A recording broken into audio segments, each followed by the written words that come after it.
merci.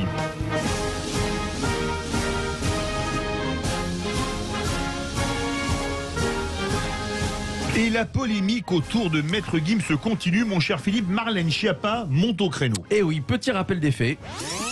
Le chanteur Gims a posté une vidéo sur les réseaux sociaux où il demande qu'on cesse de lui souhaiter bonne année. S'il vous plaît, avec les bonnes années, nouvel an, laissez-moi avec ça, pardon. Vous savez bien que je suis pas dans ça, je n'ai jamais répondu à ça. Et voilà, vidéo et propos qui ont fait polémique. Attendez, j'ai un petit message à passer à Maître Gims. 3, 2, 1, bonne année. Voilà, bonne année Maître Gims, bonne année.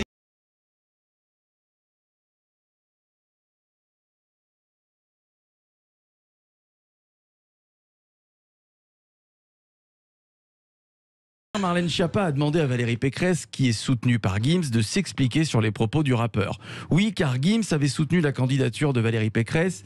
Il y a un petit bout de temps, c'était à sa réélection comme présidente de la région Île-de-France. Et d'ailleurs, la candidate LR s'était targuée d'un tel soutien. Sauf qu'aujourd'hui, je pense que Pécresse s'en serait bien passé. Mais bon. D'ailleurs, il n'y a pas que Marlène Schiappa qui pointe du doigt les propos du chanteur soutien de Pécresse. Aurore Berger également, ou encore Éric Zemmour. Et la candidate LR n'a pas tardé à répondre. Enfin, plutôt son porte-parole. Il s'appelle Guilhem Carayon. Il n'est pas obligatoire, dit-il, d'être d'accord avec tout ce que dit un artiste qui vous a soutenu lors des élections. Alors je vous pose cette question de philo, vous avez 2 minutes. Les candidats... C'est 4 heures au bac. Hein, là... Oui, là c'est 2 minutes. Ça, voilà, la dissertation va être moins longue en 2 minutes. C'est vraiment brillant, nous, hein, monsieur. C'est 2021, on n'a pas le temps. Hein. 2022, pardon. 22.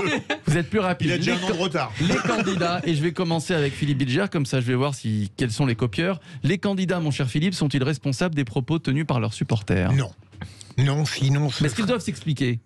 Même pas.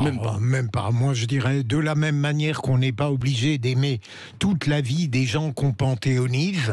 Je pense que là, il faut arrêter de donner une importance démesurée à quelque chose qui est arrivé le 1er janvier et qui, en général, est assez contradictoire, j'ai cru le comprendre, avec sa vie habituelle. Oui, c'est vrai, c'est pas faux. Tom ? Ouais, après, non, moi je pense que chacun est libre. J'étais pas au courant qu'il soutenait Pécresse tout un temps, ça me déçoit pas. Enfin, en tout cas, parce qu'il a travaillé avec elle, avec une association pour la région Île-de-France. Voilà, c'était pour des bonnes raisons. Non, après, par personne interposée, j'avais eu plutôt des très très bons échos sur Gims, donc moi je veux pas critiquer ce monsieur qui a beaucoup de talent par ailleurs. Donc il a le droit après tout de pas vouloir. Il a une belle voix. Mais pourquoi ? Est-ce qu'il y a une raison à ça ? Est-ce qu'on sait vraiment quel est le vrai ressort de cette motivation ? Pourquoi on souhaite pas de bonne année ? Parce que chez les musulmans, ils sont pas en 2022, mais en 1400 et des brouettes, et que voilà, 2022, on part de l'ère 0, la naissance de Jésus-Christ. D'accord. Mais il y avait une forme de totalitarisme dans la manière dont il prétendait. C'est pas faux. C'est pas faux. Caroline. Non, mais c'est la première fois que Gims est coutumier du fait. Pardonnez-moi. En tout cas, ce communautarisme-là, je le déplore parce que je trouve que c'est extrêmement clivant et c'était vraiment pas nécessaire. Quant à Madame Pécresse, elle n'est pas responsable de ses propos. Chacun est libre de penser ou de dire ce qu'il veut. Mais c'est un prêté pour un rendu de la part de Marlène Schiappa et d'une partie de la Macronie. Parce que souvenez-vous, les LR... avec Madame Pécresse, ont décidé évidemment d'être contre le drapeau européen sur l'Arc de Triomphe, et donc ce tacle n'a pas plu à la Macronie. Donc je pense que c'est une manière aussi de se venger de la part de Madame Marlène Schiappa, etc. Voilà. C'est l'effet de l'amour. C'est l'effet de l'amour. Ça se rappelle. Ça s'appelle la réponse du berger à la bergère. Oui, c'est ça. Voilà. Bah oui, c'est ça. C'est la réponse. Là, en politique, c'est comme ça que ça fonctionne. Excusez-moi. On part sur une campagne présidentielle de très haut niveau. Là, on y est là.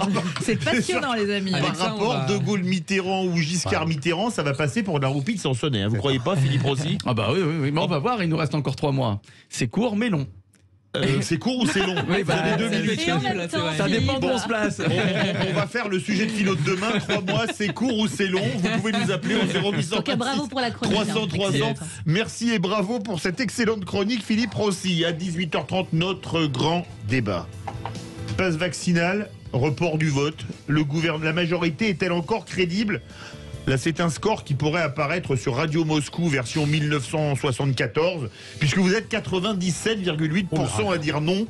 Bon, faut dire qu'avoir piscine à minuit, c'est quand même compliqué, Philippe Bilger, non? Vous avez veillé à ce qu'il y ait 2,8% de non. Non, 2,3. 2,3. C'est 97,7. Ah non, ça vient de bouger, excusez-moi, c'est pour ça. Ouais. Oui, Je ne sais même plus compter. 97,7. C'est encore une histoire d'inflation, ça, Oui, messieurs. voilà. Hein. Eh bien, écoutez, on Ça va a en une parler de influence, l'inflation. Vous voulez réagir? Le 0826 300 300 et les réseaux sociaux.